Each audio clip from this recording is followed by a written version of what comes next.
কাদম্বরীর শয়নকক্ষে দরজার পেছন দিকে একটা পূর্ণাঙ্গ আয়না লাগানো আছে। সদ্য স্নান সেরে এসে সেই আয়নার সামনে দাঁড়িয়ে চুল আঁচড়াচ্ছিলেন কাদম্বরী। গান গাইছেন গুনগুনিয়ে। বেশ একটা প্রসন্নতা ছড়িয়ে আছে তার মনে। কাদম্বরী একটা জাম রঙের শাড়ি পরে আছে। মাথার চুলে বেশ একটা বড় আকারের নতুন চিরুনি। আয়নার ভেতর দিয়ে কাদম্বরী দেখছেন মানুষ কাদম্বরীকে। অনেকদিন পর তিনি বেশ সুস্থ বোধ করছেন। মুছে গেছে চোখের নিচের কালিমা, ত্বকে এসেছে মসৃণ ঔজ্জ্বল্য। চিরুনির ডগায় সিঁদুর মাখিয়ে সিঁথিতে লাগাতে লাগাতে কাদম্বরী হঠাৎ চক্ষু দুটি ঘুরিয়ে মুচকি হাসলেন। আয়নার সামনে বেশিক্ষণ দাঁড়ালে তার নানা রকম ছেলে মানুষই করতে ইচ্ছে হয়। যেবারে তিনি স্বামী ও কনিষ্ঠ দেবর্তীর সঙ্গে অলিকবাবু নাটকে হেমাঙ্গিনী সেজেছিলেন, তাতে এইরকম একটা ভঙ্গি ছিল। জ্যোতিরিন্দ্রনাথ বলতেন, তুমি আয়নার সামনে দাঁড়িয়ে বেশ কিছুক্ষণ পাঠ করবে, তাহলে দেখবে অভিব্যক্তিগুলো একদম ঠিকঠাক হবে। আয়নার সামনে এরকম পাঠ অভ্যেস করার সময় রবি এসে মাঝে মাঝে দাঁড়াতো পেছনে। এই চোখ মুখ ঘোরানো, এই ওষ্ঠদেবা হাসিটি দেখেই সে পরে লিখেছিল, কটাক্ষে হইয়া যায়, কটাক্ষে বাঁচিয়া উঠি, হাসিতে হৃদয় জুড়ে, হাসিতে হৃদয় টুটে। কাদম্বরী মাঝে মাঝে বলতেন, রবি তুমি ছেলেদের সঙ্গে মেশো না কেন? তোমার বাইরে কোনো বন্ধু নেই? সেই রবি আর দেখা পাওয়া যায় না। তার এখন অনেক বন্ধু। আজ দেখা হবে, অনেকদিন বাদে আজ সবাই মিলে আনন্দ লাভ করা হবে। বহু পরিশ্রম অর্থ ব্যয়ের পর জ্যোতিরিন্দ্রনাথের প্রথম জাহাজ জলে ভেসেছে। সাত করে নাম রেখেছেন সরোজিনী, হ্যাঁ, তার সেই বিখ্যাত নাটকটির নামে। আর কয়েকদিনের মধ্যেই জাহাজটি বাণিজ্যিক যাতায়াত শুরু করবে পূর্ববঙ্গে। আর গঙ্গাবক্ষে জ্যোৎস্না রাতে সেখানে হবে এক পারিবারিক উৎসব।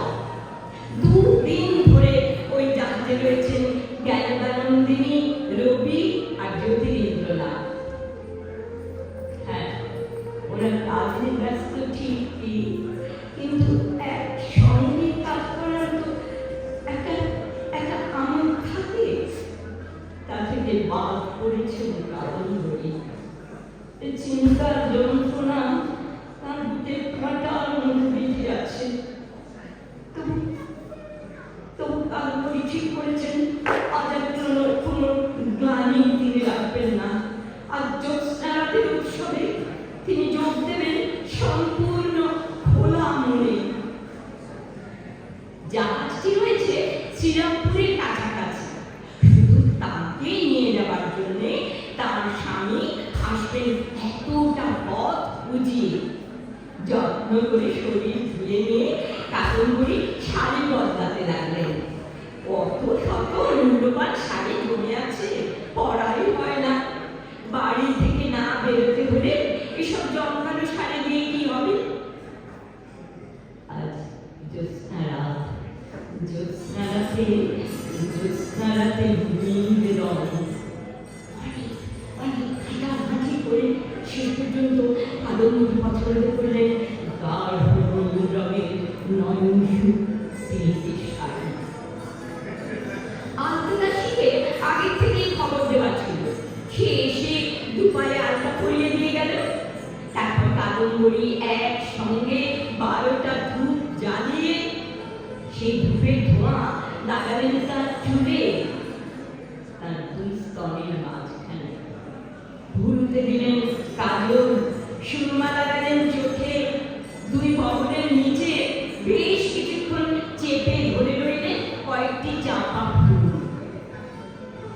আতর কিংবা বিলিতি সুগন্ধের চেয়ে এসব কাদম্বরীর খুব পছন্দ। সাজ শেষ করে খোঁপায় একটা জুঁইয়ের মালা জড়িয়ে কাদম্বরী আবার দাঁড়ালেন আয়নার সামনে। নিজের রূপে ঝুমর করতে নেই। কাদম্বরীর মনে পড়ল বেশ কিছুদিন আগে রবি তাকে এমন সাজতে দেখে বলে উঠেছিল, অশুভ বসনা যেন আপনি সে ঢাকা আছে আপনারই রূপের মাঝার। রেখা রেখা ছবিগুলি আশেপাশে চমকিয়ে রূপেতেই লুকায়ে যাবে। আগে কি সেই রকম সাজ হয়েছে? বেশি বেশি হয়ে যায়নি তো? রূপের মধ্যেই রূপ লুকিয়ে ছিল কি? ভাবতে ভাবতে দারুণ চমকে উঠলেন। কোকিল ডেকে উঠল। তাহলে কি সময় হয়ে গেছে? সিঁড়িতে কি স্বামীর কথা শুনতে শোনা যাচ্ছে? দরজা খুলে তিনি চিৎকার করলেন, কুলের মা, ও কুলের মা, দেখো দিদি, কেউ কি এলো? না, কোনো শব্দ নেই। সিঁড়ি দিয়ে কেউ উঠে আসছে না। কোকিল সে তো খালি ডেকেই চলে। কাদম্বরী চটপটিয়ে বারবার ঘটনা করতে লাগলেন, জ্যোতিরিন্দ্রনাথকে আসবেন না। তিনি বিশ্বাস করতে পারছেন না। আসবেন, ঠিক আসবেন, যতই দেরি হোক আসবেন। কাদম্বরী ঝাঁপিয়ে পড়লেন বিছানায়। দেয়ালের কোণে জ্যোতিরিন্দ্রনাথের একটা রূপ বাঁধানো ছড়ি ছিল। ছুটে গিয়ে সেটা নিয়ে কাদম্বরী ঠাই করে মারতে লাগলেন। তবে এত কাজের শব্দের দর্পণে ঝনঝন শব্দে চূর্ণ বিচূর্ণ রূপে মেঝেতে ছড়িয়ে পড়ল কাঁচ। কে নির্বাচ পাখির মতো তীক্ষ্ণ কুটিল চোখে চেয়ে রইলেন দরজার দিকে।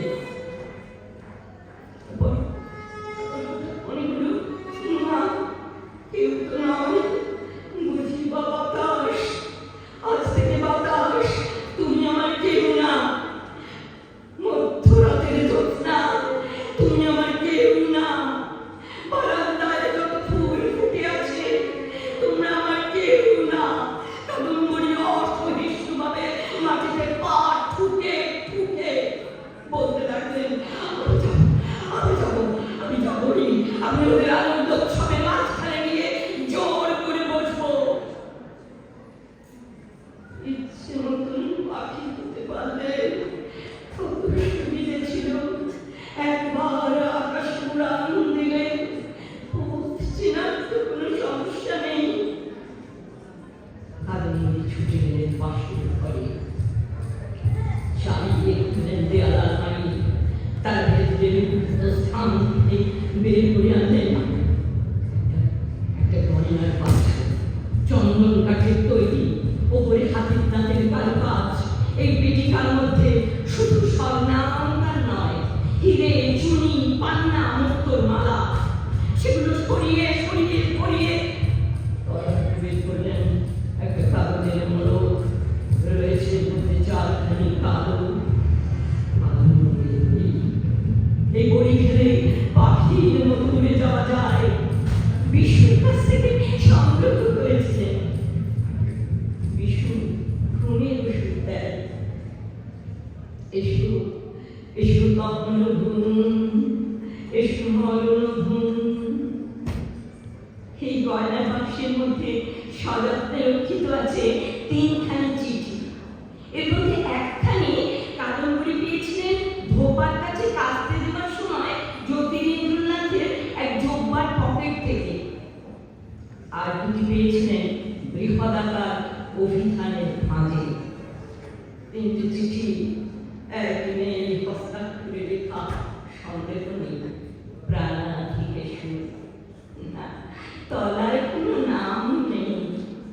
এ চিঠির কথা তো কাদম্বরী কোনোদিন কোনোদিন তার সর্বগুণান্বিত বিখ্যাত ব্যস্ত স্বামীকে বলতে পারেননি।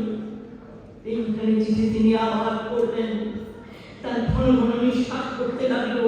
অত্যুজ্জ্বল হলো চক্ষু দুটি, সমস্ত রঙে যার অনুভূতি। চিঠিগুলো মাটিতে ছুঁড়ে ফেলে দিয়ে তিনি একসঙ্গে চারটি কালো করে ফেললেন। জল পান করলেন 2 গেলাস। পাখির ডানার মধ্যে 2 হাত ছড়িয়ে দিয়ে দৌড়তে লাগলেন। সারা ঘরে ভাঙা কাঁচ তার পায়ে ভিজে যাচ্ছে।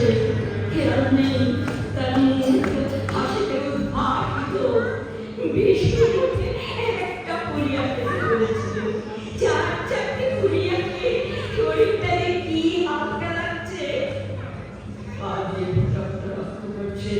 তাতে আলপনা আঁকা হয়ে যাচ্ছে সাদা মার্বেল পাথরে। আর পুরিয়াতে নাচছেন। না, তার নাচ কেউ কোনোদিন দেখেনি। খুলে ফেললেন শাড়ি, পরনে রইল সেমিজ। নাচতে নাচতে ছুঁড়ে ফেললেন হাতের কঙ্কন, গলার হার, কানের ফুল, মুখের দুল। গাইতে লাগলেন একটা গান, অস্পষ্ট, কথা বোঝা যায় না। এক উচ্ছ্বসিত জলপ্রপাতের মতো কান্নায় আন্দোলন করতে লাগলেন কাদম্বরী। আর প্রসারে বলতে লাগলেন, রবি, রবি, আমি চলে যাচ্ছি রবি। তোমার কবিতা, তোমার গান আমাকে বাঁচিয়ে রেখেছিল। তোমার রচনার মধ্যে আমি নিজেকে খুঁজে পেয়ে ধন্য হয়েছি। রবি, আমি চলে যাচ্ছি রবি। নতুন বৌঠান এখন পুরনো হয়ে গেছে। সেই পুরাতন আজ বিদায় নিচ্ছে। রবি, রবি, রবি, আমি চলে যাচ্ছি। আর দাঁড়াতে পারলেন না কাদম্বরী। তার শরীরটা দুমড়ে মুচড়ে ভেঙে পড়লো কঠিন পাথরের উপর। জোর শব্দে মাথাটা ফেটে গেল। ঝাড়লাম প্রতি ঘন্টায় দেখে গেল খোলা জানালা